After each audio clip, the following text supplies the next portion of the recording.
Yo, this is Eternal Plays Pokemon Sword Isle of Armor.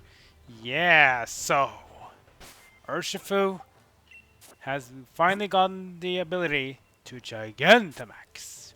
You can see it here. He has the Gigantamax logo next to his name, which means now he can become a new, cool, unique form when he Gigantamaxes. But we are not done yet with the story. We have one last thing to do. Mustard has said he wants to battle us to end the story of Isle of Armor. And that's exactly what we're gonna do. Now, Mustard is sort of like almost like a fighting type trainer, so I feel like going for Urshifu first doesn't really do much. So I'm going to start off by using Corviknight. I think that will be the best one here. Sudden is also very strong here, because he's dual type Fairy and Steel when he has the Brave Sword, or just Fairy when he doesn't have it, but he will have it, that's fine. Urshifu himself, very useful. I probably will use him in the end to Gigantamax him to show you guys how he looks when he's big and powerful. Cinderace is useful because of the Libero ability. Toxtricity is resistant to fighting moves because of a poison type. And Rillaboom is kind of tanky enough. So I feel like we have a very strong team to use against Mustard. But doesn't have all fighting Pokemon though. He also has some other Pokemon that can be annoying to deal with, to say the least. Anyway, let's go into battle against Mustard. So head to the back and get ready to fight Mustard in a proper one-on-one matchup with full teams on both sides. Woohoo! Are you ready for another battle with little old me? Yes. That's what I want to hear. Then let's mosey on over to the battleground. Oh, we will indeed. Let's see what Mustard has to show us. Now we have no limits, just all-out brawl. You know, I've been thinking more and more these days about how fortunate we were to have you join the dojo. Even if it was by mistake at first. I can't thank you enough, Citano. It's been a while since I've been so excited. I can feel my blood burning and my heart just dancing with anticipation. I just can't resist a battle against a worthy opponent, no matter how old I get. Now then, let's get things going. This is the most fun time in the world. And here we go, guys. It's time for the finale of the storyline of Isle of Armor. The battle between us and Mustard. Now what does Mustard have? He will start off with Mienshao. Mienshao is a pure fighting type Pokemon from Generation 5. It's a very nice Pokemon, very strong Pokemon. It's been a while since I faced such a strong opponent. My blood's boiling over. That is exactly what this training has made of you. Oh, we will indeed. So Mienshao is from Generation 5, pure fighting type Pokemon. Now, unlike a lot of fighting type Pokemon, this is not really a tanky Pokemon. This Pokemon sacrifices defense to have increased speed. It's a very fast Pokemon, should we say. I think, let's see. Mienshao likes to use Fake Out, if I remember correctly, so I think I'm just going to go... Yeah, let's just go with Brave Bird. Here comes the Fake Out. Won't do much damage because Corviknight is a Steel type. That means Steel types, they don't care. They are just very resistant to normal moves. Now then, let's go all out Brave Bird. Close combat first. Do good damage, but it will reduce defense and special defense. That's kind of Mienshao technically here. It's more of an all-out offensive Pokemon. Brave Bird can do more damage now against Mienshao because it has reduced defense. And it's a one-hit KO! Ah, so you got your fundamentals down, Pat. Put it along, won't cut it. We'll see about that, though. How much recoil will it take from Brave Bird, though? Ouch, that's a lot. But one down, but we still have a lot more to go. Who will be next for Mustard? It's gonna be Luxray. Luxray Generation 4 Pokemon. This is a pure electric type. So if you have a move that can deal ground type move damage, you will do really well here. If not, grass types are also very strong here because grass types are resistant to electric. So I'm gonna go in with Rillaboom because Corviknight, he is not good against electric types. He's weak to them. So let's get in Rillaboom. My own starter, the one I started this whole adventure with. Here comes Luxray. I'm looking forward to see Luxray again in the remix Generation 4. Let's see how we will do there. Maybe we'll get a new form, that'll be cool. So, Luxray, I don't really have anything that can do super effective damage against him. I could do Screech for reducing defense. I could do Mood Hammer, which is a powerful move, which does recoil. Knockout, take away hold items if you have one. I don't think he has. And Drain Punch, which is basically a move that sustains, you deal damage, and you heal as well. I'm gonna go with Drain Punch first. Damage is light, I guess a fifth. Luxray will use Play Rough. A powerful physical fairy move. Doesn't really do much damage though. It's a Drain Punch again. Getting some more damage. No, he'll heal as well. Roughly 23, I think we healed for. Play Rough again. I think if we keep on Drain Punching him, I think we should be able to beat it before he can beat us. We could also try with the Wood Hammer though to see how much damage we do, but we have to be careful because Wood Hammer, instead of healing us, it will deal damage to us as well. I think I'll do one more Drain Punch and then I'll end up with the Wood Hammer. That's good. More healing. Actually, no Play Rough. It's very straightforward back and forth here now. Now let's end this one with a Wood Hammer.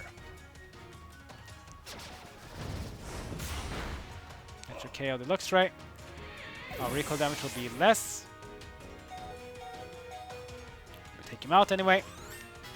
Level 74 for Toxicity. Very nice.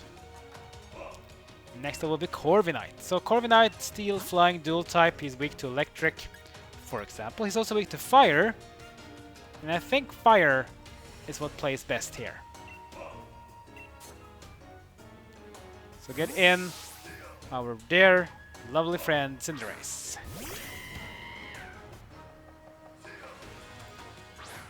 Here comes Corviknight, Steel, Flying, Dual type. He's weak to Fire, and we have a move called Pyro Ball. Here it comes. How much damage will it do? Boom! One hit KO! Nice! Corviknight goes down. That means we are halfway through. 3 down, 3 more. Who's next from Mustard? It's going to be Lycanroc. Oh boy. So now we go from a Steel Flying to a Rock type. Interesting. So Rock is the next Pokemon to face. The multiple moves we can use here, we can actually stick with Cinderace and go with Double Kick. Change his typing to Fighting because of the Libero ability. We could also go with Rillaboom again, even though I think he's too low HP to save the Corviknight. Urshifu is also good here against fighting against rock types.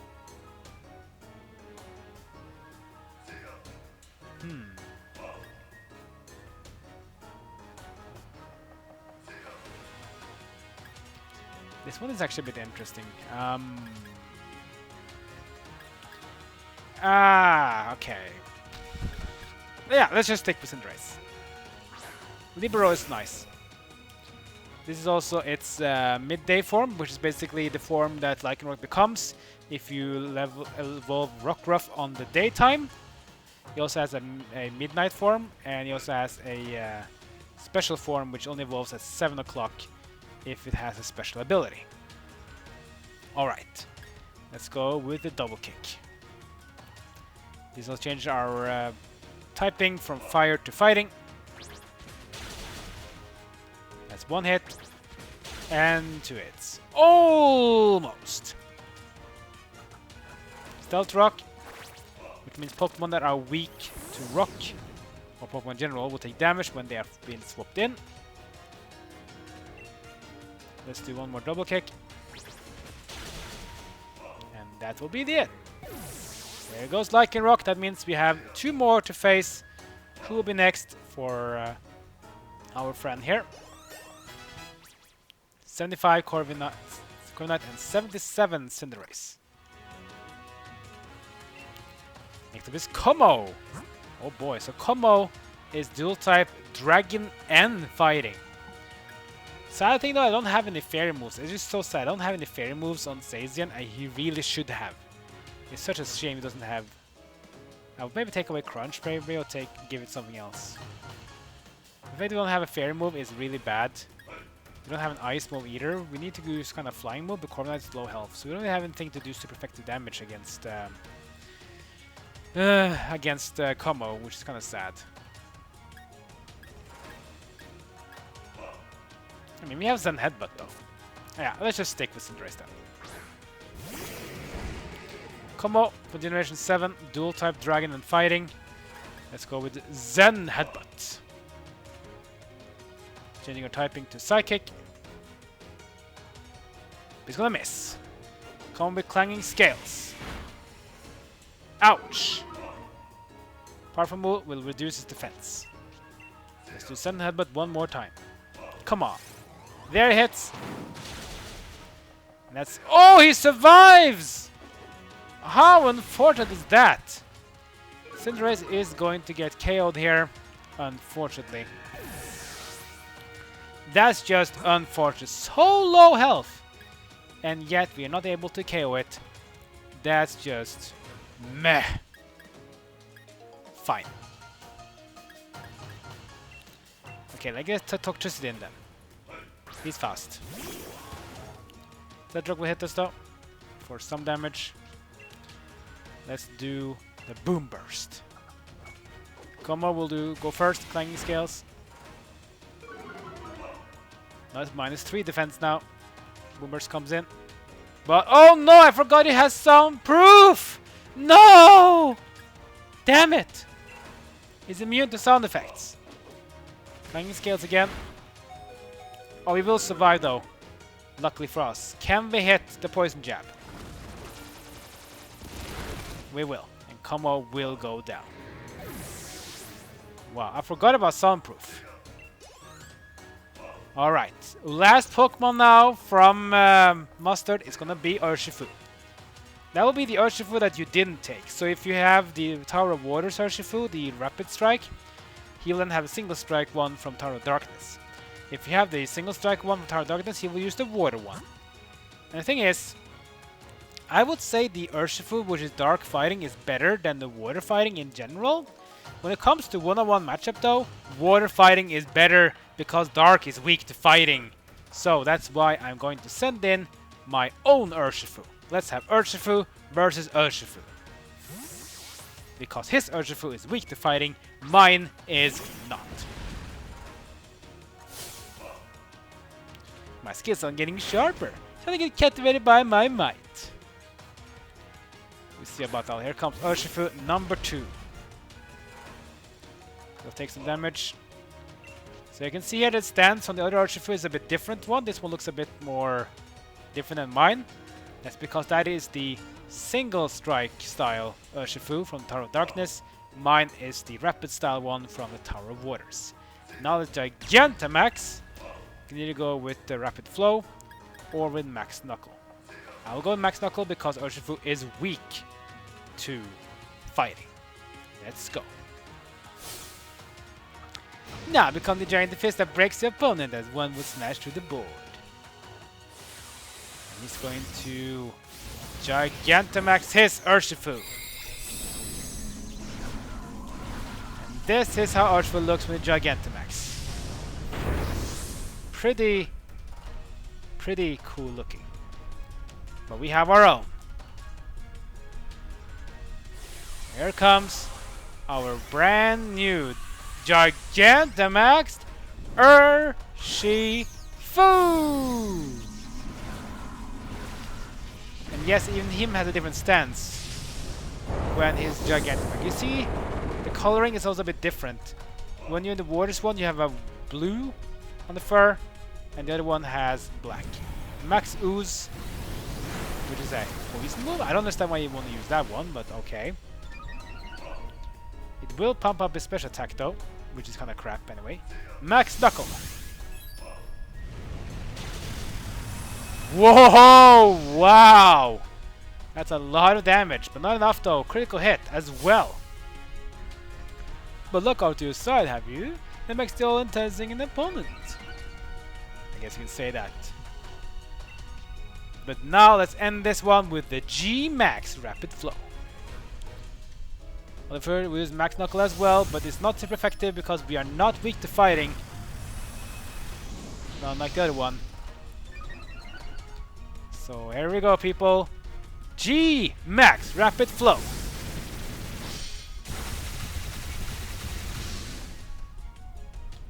Another Urshifu will lose, because in one-on-one matchup, Water style beats Darkness style because Darkness is weakness to fighting. Our Urshifu beats I1, level 75 Urshifu, and 75 Rillaboom. And they win.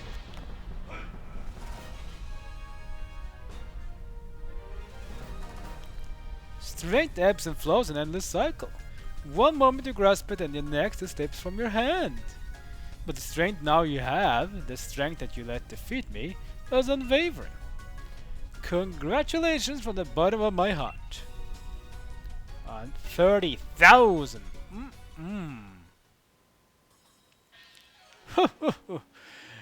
I held absolutely nothing back, and yet you still defeated me. The apprentice surpasses his master. A true moment of pride for the master. You deserve a very special league card from me.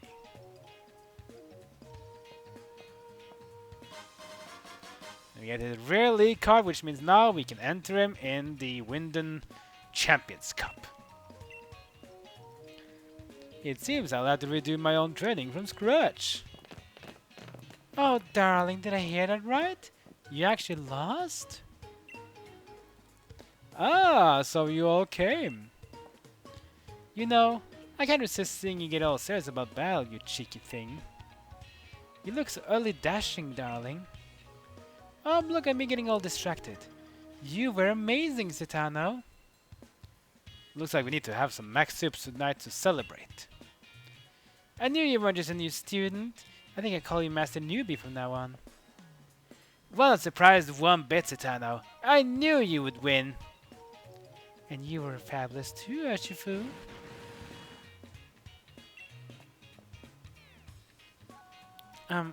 Citano? Well, I guess I should congratulate you. But I won't. Why should I celebrate anything you do, huh? Still, I've cleared up a lot. You're strong enough to beat the master going all out. I never stood a chance. But next time I face you, I will take you on fair and square, and I won't lose. You'll see. I don't think I'll lose. You're downright infuriating. You know that? Almost as bad as I am. Well, at least she's aware of her own flaws. Well, I've wrapped up last of training here at the Master Dojo. Oh, back to normal, huh, Master? Citano, I hope you'll come by and have more battles with me from time to time. It'll make us both stronger. Just to be ready for when time comes. Oh, don't worry. You find out what I'm talking about eventually. Anyway, let's head all back, shall we? Like one big family. Yeah.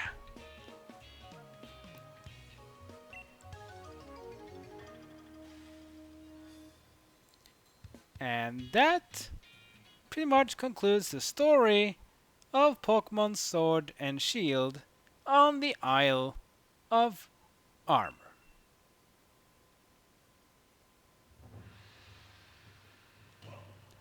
So that's basically it. But we are not done yet. Now for the post-game of Isle of Armor. I can't believe you beat the master even when he was serious. Son, you might be able to tackle this dojo most grueling type of training ever. Restricted sparring. If you have the courage to try it, let me know.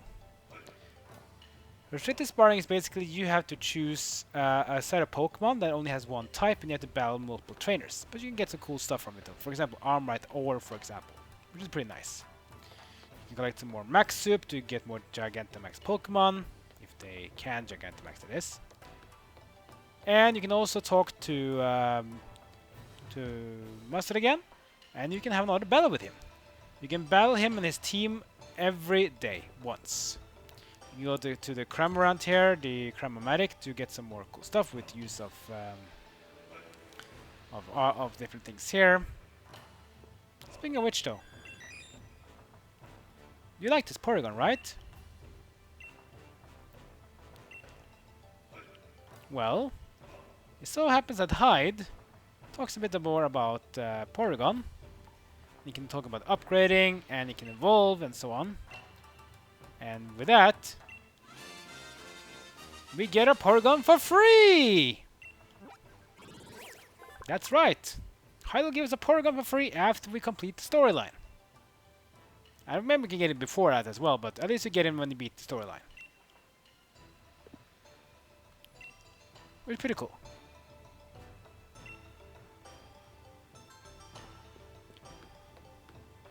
Now, anyways, that'll be the end of this episode. But next episode, guys, we are going to take a trip around the Isle of Armor, exploring the different regions of it, see maybe we can find some cool Pokemon we can find, maybe catch. And then we're going to do one more episode where we're going to go some max raid battles to see what max raid battles we can do here in the Isle of Armor. And then we will conclude our Let's Play of Isle of Armor. And then we're going to head back to Wedgehurst. Going to change our clothing and hairstyle back to normal, or maybe using a new one. And then we're going to get ready for whatever adventure is in the Crown Tundra. So, storyline is over, but now we're going to do some exploration of the Isle of Armor before we get ready for the next DLC package. Like, comment, and subscribe. Follow me on social media. And that's good for now. See you guys next time as my journey in Pokemon Sword, the Isle of Armor continues.